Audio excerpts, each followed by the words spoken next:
I don't even know who I'm talking to at this point. Is anyone even here anymore? Hello? Hi, it's me. It has been so long since I've made a video. I kind of forget how to do this, but we're gonna try. I got a new microphone. I got a new camera. I'm committed. All I know is I have missed this part of my life. I have missed making videos. I think I needed to take some time for myself, for my mental health, for life, but I think I'm like finally ready to get back into this. Honestly, I've been ready for a while and I've just really been struggling with my first video back because scary. What if nobody watches this? What if nobody remembers who I am? What if I'm actually bad at this? There's a lot of pressure. I'm putting the pressure on me. There's no pressure. No one else gives a hoot. Anyway, the point is, here I am. I'm planning a lot of videos for this channel. I really want to bring this channel back. I want to make it something new. I just miss making stuff and talking about movies and talking to you guys. I've kind of taken a step back from social media as a whole, and I'm glad that I've done that, but I also am really missing like the community. What I'm trying to say is, hello, I have missed you and I'm excited to be here. And for my first video back, I think to just kind of ease myself into it, it's going to be very casual, very chatty. I'm just going to be answering some Q&A questions that I've gotten from you guys, even though I received most of them like 6 months ago because I already shot.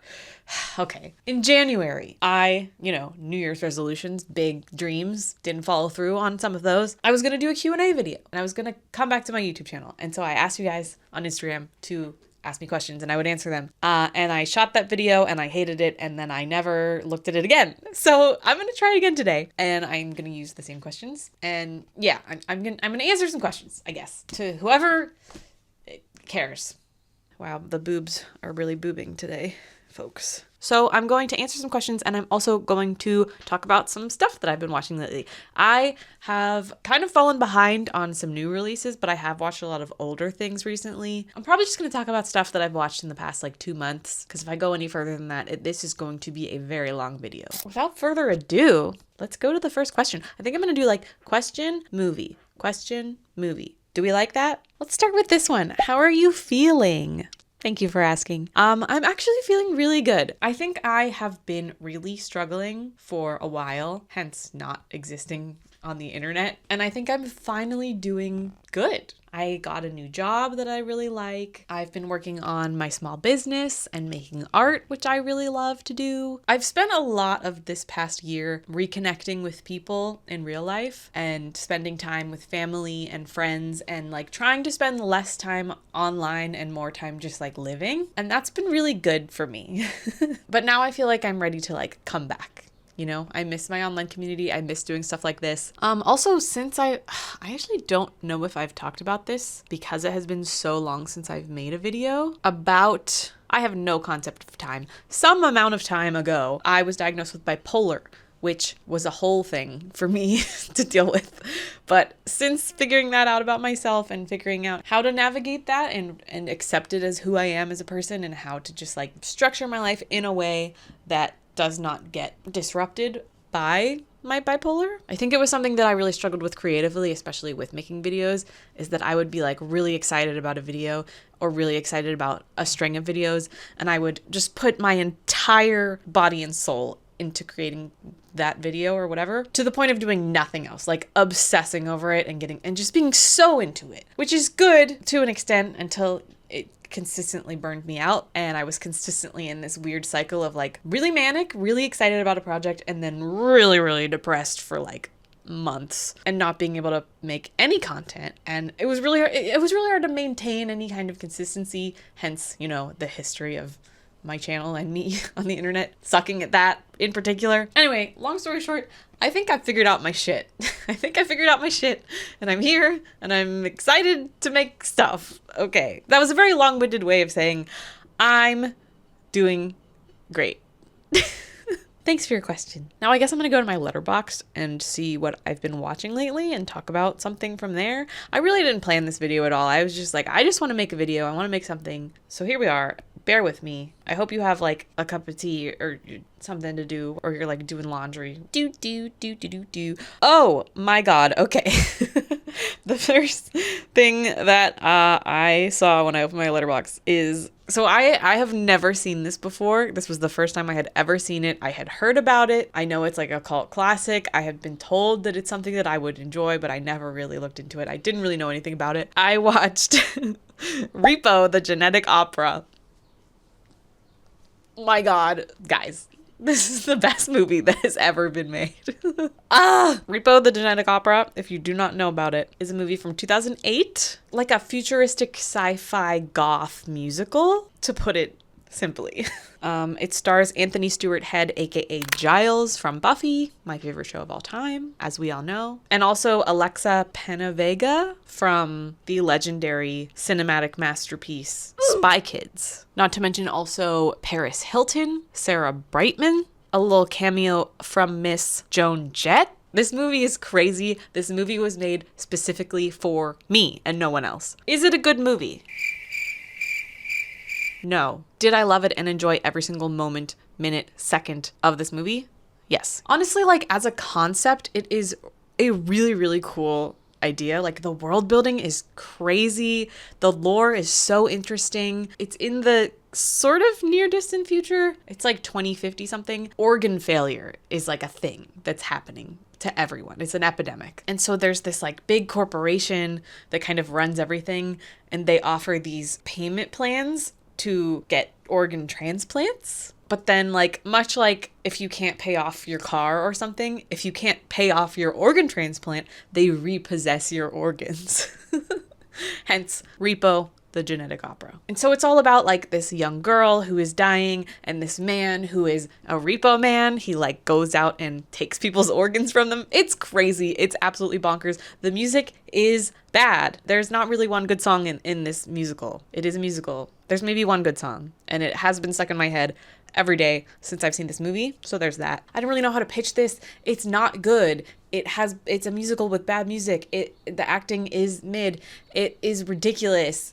It is everything to me, and I love it. It is extremely early 2000s. It is made for such a specific person, and that person happens to be me, but it might not be you, and that's okay. It's giving like Rocky Horror. It's very goth. It's for like goth musical nerds. I don't know what else to say other than I want to force all of my loved ones to watch this against their will and hope that they like it, and I think you should do the same. Okay, next question. Are we liking this format? I don't know. Thoughts on The Substance? Again, I asked. I put out this Q&A months ago when The Substance was a thing that people were talking about.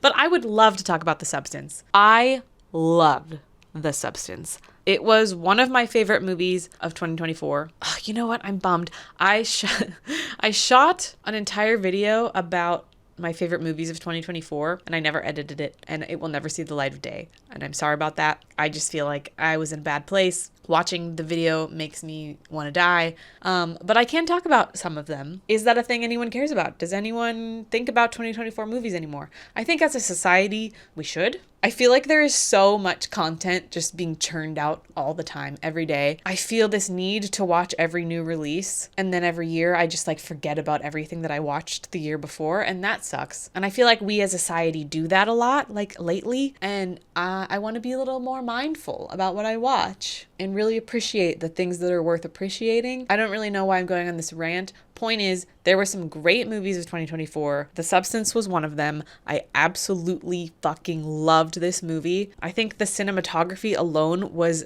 just Demi Moore was fantastic. Obviously, I'm not saying anything that hasn't been said, but I really loved it. I actually want to watch it again because I only saw it once. I don't know. I love how like campy it becomes. I love how it feels almost like not timeless, but you could convince me that this movie came out in like the 90s and I would probably believe you. But at the same time, it is offering something very new and very fresh to the horror world, and I really respect that. I think the writing is extremely interesting and original. I just really liked it. And speaking of 2024 movies, my top 2 favorite movies of 2024, because I'm saying top 2 because there's one movie that was my favorite movie of 2024 like all year until December when Nosferatu came out, and then that became my favorite movie of 2024. I love Nosferatu. Obviously, I am a sucker for vampires.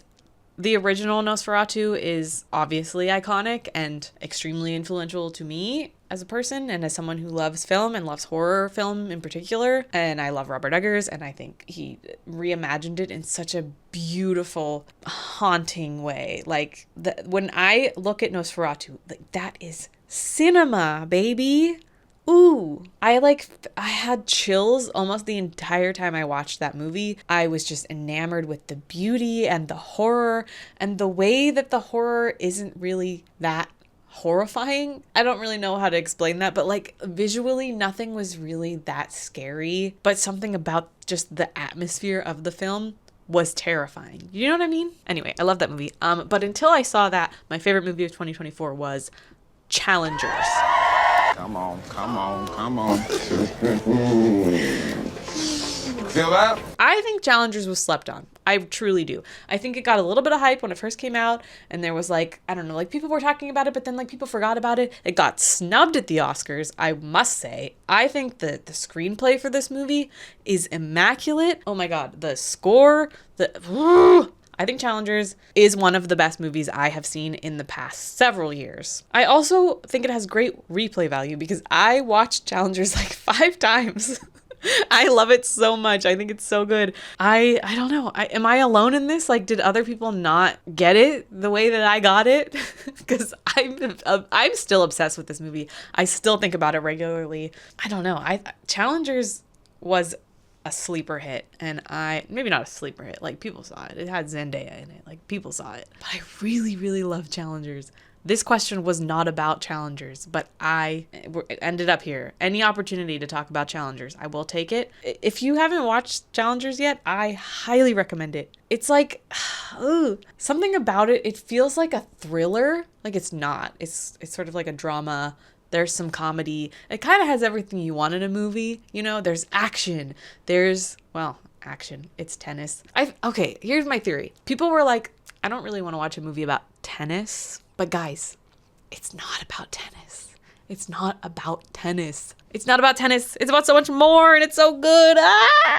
Thank you for coming to my TED Talk. Back to my Letterboxd. What else did I see lately? Oh, I don't need to spend a lot of time talking about this, but I did go to celebrate the 20th anniversary of Pride and Prejudice. I love Pride and Prejudice so much. I think that it is a cinematic masterpiece. I think it is so iconic. It makes me laugh. It makes me cry. It makes me feel so much. And it makes me feel like full. I feel like I watch a lot of like horror movies and a lot of movies that make me feel bad. And I really appreciate that Pride and Prejudice does not make me feel bad. It makes me feel so good. It's like a big hug. It's like a big warm hug. And it's like, there's so I'm not like a big romance person generally. I'm not like drawn to romance stories. Like I'll watch something that has romance in it, but I never go for like something that is just romance. And Pride and Prejudice kind of is mostly romance, and it's so fucking good, my guy. Just the vibes alone. It's like beautiful springtime in the English countryside.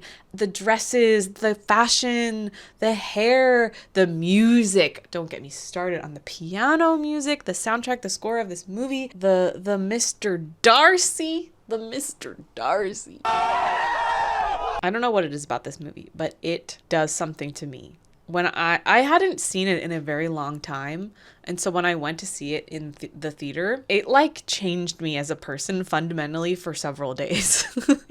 It was like all I could think about. I was in such a good mood. I was like all smiley. I was like, it just fills you with love. Like that's so stupid, but it just fills you with so much love.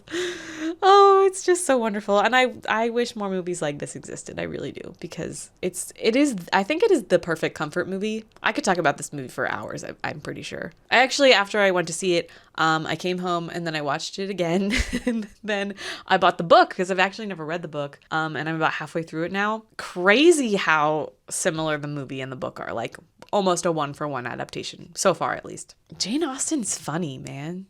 She's so funny. Like the witty dialogue and the way that she writes comedy is so unique, and like I get it. This is the first time I've ever read Jane Austen, and I think I might go on like a little Jane Austen kick and read a bunch of her stuff because she's great. If anyone didn't know, Jane Austen, great writer. Saying nothing that has never been said before in this video. Okay. I have no original thoughts. What's next? A lot of these questions are movie related. Do we want that? Should I answer more personal questions? I really don't know. Are you into D&D and or Baldur's Gate? Am I? Me? Am I into Baldur's Gate? Could I be? I have dice on my desk.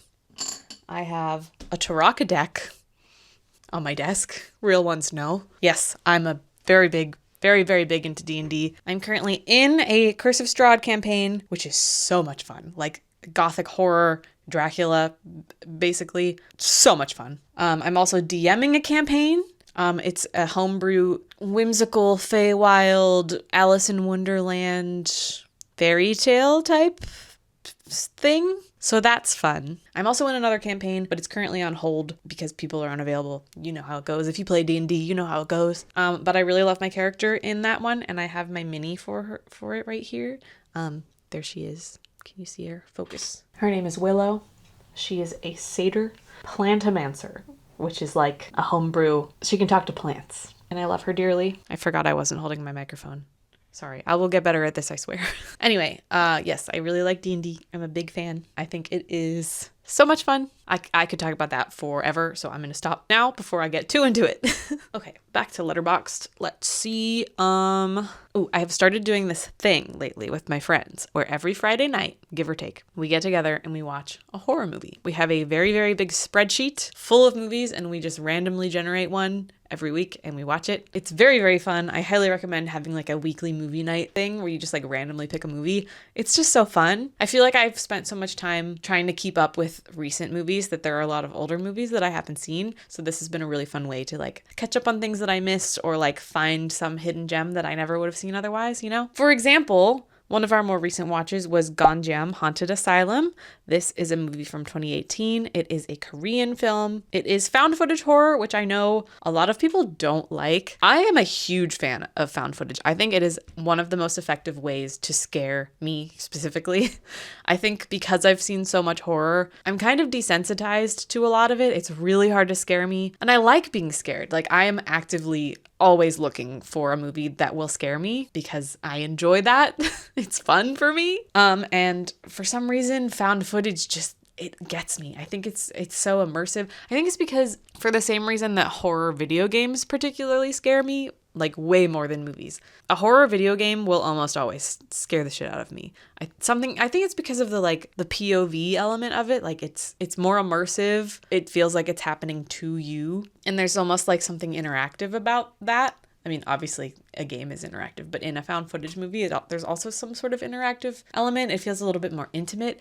And so for me, that like really gets me. So this movie kind of scared me, kind of freaked me out a little bit. And it's about, the concept is really not that original when you break it down. Like it's a group of kids who have like a web series or like a YouTube show, and they go into this haunted asylum to do a live stream, and their goal is to like get a certain amount of views and make a certain amount of money. Oh my God, it's content warning. It's content warning, the movie. If you don't know, content warning is a horror game. It is so fun. It is so stupid. Highly recommend it if you like to play games. It's really fun. The concept of this movie is basically content warning. So that's fun. But yeah, it's just found footage. You're following these YouTubers into this haunted asylum as weird shit keeps happening, and it just gets weirder and weirder and creepier, and it is really fun and really spooky, and I personally thought it was really good. I think it has kind of mixed reviews, but I think it's because of the found footage thing. I think a lot of people are just like thrown off by found footage. Like they just don't like it. And I think that those people are wrong. Sorry. Okay, next question. I don't really know how long to do this. I've been shooting for 42 minutes and that's really long and overwhelming for me because I have to edit this. Next question. Talk about why you hate my Greek king Yorgos Lanthimos. Okay, listen. I don't hate Yorgos Lanthimos. I don't. But I actually avoid talking about this because I feel like people come for me. And I also feel like, is there something wrong with me that I don't enjoy most of his work? Because I know like generally he is beloved and people love his work and it is highly celebrated. Is there something wrong with me? Maybe. I don't know. I will say, I loved Poor Things. I absolutely adored Poor Things. I think it's a brilliant movie. So good. So good. I love it. Okay? I'm not a hater. I also really enjoyed The Favorite. It's not my favorite, but I liked it. And I understand why people watch that and were like, this is good. Like, yeah, okay, the guy knows how to make movies. It's a good movie. The only other movies I've seen from him are The Lobster and Killing of a Sacred Deer. I know. People love these movies. I cannot stand either of them. I hate them to my core. I think The Lobster, I know it's intentional. I don't personally particularly enjoy the like robotic delivery of dialogue. I know that that's intentional. That's the point. It did not work for me. It took me out of it. I think I have a hard time getting into the headspace of his characters and getting into like rooting for anyone. Who are you supposed to root for in Killing of a Sacred Deer? Everyone sucks. I think the ending, I will not talk about it because spoilers and also because I will go into a barbaric rage. I abhor the ending of Killing of a Sacred Deer. It just infuriates me. It makes me so fucking mad. Like there are ways we could have handled this better, my friend. I don't care if it's symbolic. I don't care about what it's supposed to mean. I watch movies to enjoy myself. I want to be entertained. I want to have a good time. I'm not saying I want to feel good. I watch a lot of horror movies. I like when a movie makes me feel bad. That's not my complaint. I just hated everything about, I hated it. Maybe I'm just stupid. Maybe I just don't get it. And you know what? I can live with that. That's fine by me. I'm sorry. But I really liked Poor Things. Let's end on that note. Okay, back to my Letterboxd. Oh boy, what if I just do like a couple like really fast? The first thing I watched was Pride and Prejudice. After that, I watched Atonement because it's the same director and I have never seen it. I actually very much enjoyed Atonement. Incredible movie. So good. I don't know why I never saw it. 10 out of 10. 9 out of 10. Then I watched Novocaine, the Jack Quaid movie. I personally did not enjoy it very much. I love cheese, but it was like cheesy in the wrong way. I thought the plot was very forced for an action comedy. Not very funny, just pretty mid. But then I watched The Wailing. This is another Korean horror movie from 2016. This is a movie that I will be thinking about every day for the rest of my life. I won't get into it. This video is getting very long, but The Wailing might be up there in my like top 10 favorite horror movies ever. I really want to watch it again because it's one of those movies that like you don't really know what's going on. There's kind of a mystery element. It has the same slow burn feeling as like The Shining. I think they're very similar movies in that way. And I think it's a perfect film and I highly, highly recommend it if you haven't seen it. I am for sure going to watch it again and try and like figure out stuff that I didn't pick up on the first time. Amazing. Loved it. After that, I watched Bones and All. First time watch for me. I pitched it for our horror night that I was talking about earlier, our weekly horror movie night. I was like, hey, what if we watched this cannibal romance? Doesn't that sound fun? Needless to say, that got vetoed very quickly. Nobody wanted to watch it, so I watched it by myself, and I had a great time. And last but not least, I think this is a great movie to end on. And that is the 2000 classic masterpiece, Final Destination. I really wanted to watch this before seeing the new one. Still haven't seen the new one, but I hear it's pretty good actually. I love the Final Destination franchise. I think it is so fucking fun. The first movie is really bad. They're all kind of bad, but that's sort of what I find endearing about them. They're just fun popcorn flick horror. I don't think we've really had good popcorn flick horror in a while. Like this era of Final Destination and Saw and like, I was gonna say The Conjuring, but not even really. I feel like that was one of the first like blockbuster horror movies that started this sort of like elevated horror era. But Final Destination rocks, man. It's just so fun. It's stupid. It's a perfect like throw it on with some friends and like half watch it, you know? There's not really anything deep happening in Final Destination, but it is so fun. So yeah, let's end this video because it is 51 minutes. Wow. Wowza. Wowzers. I will answer one more question. Gosh, there's so many. In what ways are you still interested in using your skills? Writing, video making, social media, etc. I think this is a good question to end on because lots of ways, and I'm excited to talk about them. Obviously, I took a very long break from not just YouTube, but like doing anything creative at all for a while, and that kind of sucks, but I think I just like I was going through it, my guys. I was going through it. And I also got a job as a video editor, which I'm really, really enjoying. I've been there for a little over a year now. But I think because I have a creative job now, my creative energy is kind of drained by the end of the day because I'm spending all day making videos. The last thing I want to do at the end of the day is make a video.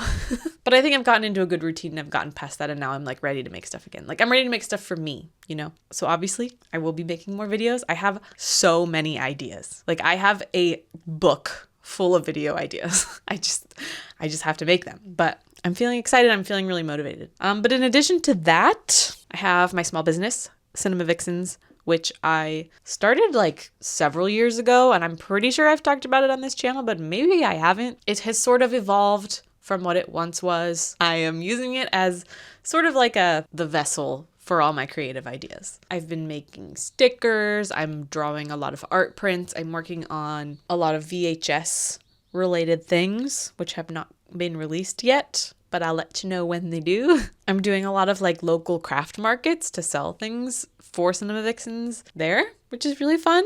I'm making like keychains. I got a 3D printer, which is right there. Boy, let me tell you, it is so fun. So yeah, that's kind of like my outlet for art. It's all like movie related or movie inspired. Like I have a bunch of stickers that I made on my iPad.